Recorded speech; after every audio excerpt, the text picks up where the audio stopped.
पहले से कहीं ज्यादा और तेज, ज्यादा पेचीदा और बहुत ज्यादा खतरनाक। Cyberattacken. Das Netz als Schlachtfeld. Die Sicherheit der Nutzer. Unsere Welt ist verletzlich geworden. इसे कंपनियों, प्रक्रियाओं, व्यापार या संवेदनशील ढांचों और सरकारी सेवाओं की मदद के लिए नहीं बनाया गया था। ये सब कुछ चल रहा है, ये उसके लिए नहीं बनाया गया था। लेकिन हम इसी नेटवर्क से चिपके हुए हैं, इसके नाजुक तारों पर कुलबुला रहे हैं। क्या होगा अगर ये तार टूट गए तो?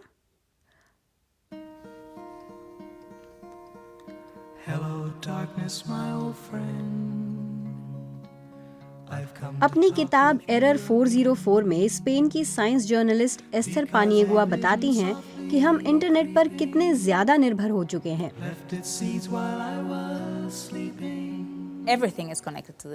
सब कुछ इंटरनेट से जुड़ा है। इसका मतलब है दुकानें, अस्पताल, हर तरह का प्रशासन और सरकारी सेवाएं, हर कंपनी और बिल्कुल मीडिया भी, सब कुछ जुड़ा हुआ है। तो जब तक इसी तरह चलता रहेगा उतना ही जोखिम ज्यादा होगा और हम उसके लिए तैयार नहीं हैं।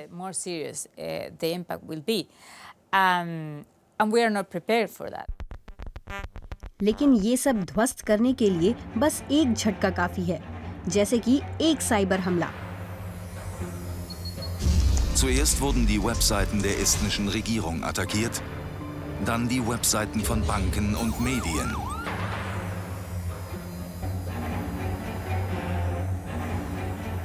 Eine feindliche Übernahme wie 2015 in der Ukraine geschehen. Hier verursachte ein Cyberangriff einen massiven Stromausfall. पूर्व सोवियत संघ का हिस्सा रहे देश संदिग्ध रूसी हमलों का लगातार निशाना बन रहे हैं। जब यूक्रेन के खिलाफ युद्ध शुरू हुआ तो जमीनी हमले होने से पहले ऑनलाइन जंग शुरू हुई थी। हर कोई सोच रहा था कि अब क्या होने वाला है, क्योंकि हम जानते थे कि रूसी 2015 में यूक्रेन में बिजली ठप करवा चुके थे।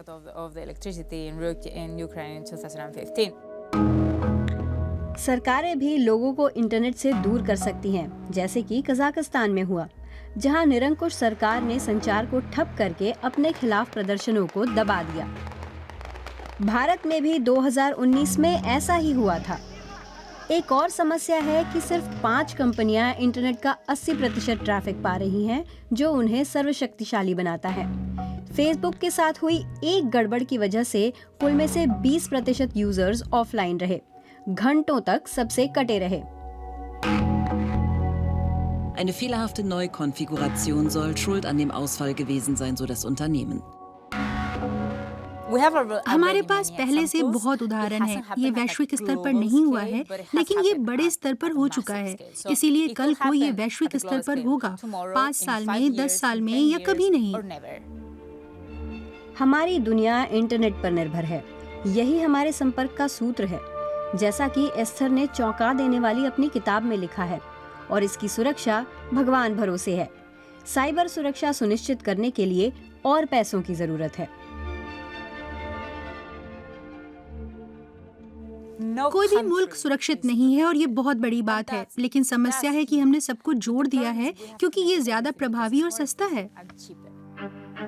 यहाँ तक कि जर्मन संसद को भी निशाना बनाया गया। पानिएगुआ कहती हैं कि हमें इंटरनेट का भी एक नाटो चाहिए, क्योंकि चुनावों में दखलंदाजी हुई, अमेरिकी बुनियादी ढांचे पर हमला हुआ, Russische Hacker von Russland aus agieren. Mit Verbindungen zum russischen Geheimdienst. वो कहती हैं पश्चिमी देशों को कदम उठाने होंगे। हमें लोकतांत्रिक देशों का एक संगठन चाहिए और मेरी राय में अमेरिका और यूरोप को उसका नेतृत्व करना चाहिए, और इसमें सभी लोकतांत्रिक देश आ जाएंगे, क्योंकि हमें चीन और रूस जैसे निरंकुश देशों का विरोध भी करना होगा। We don't want censorship. We want free trade.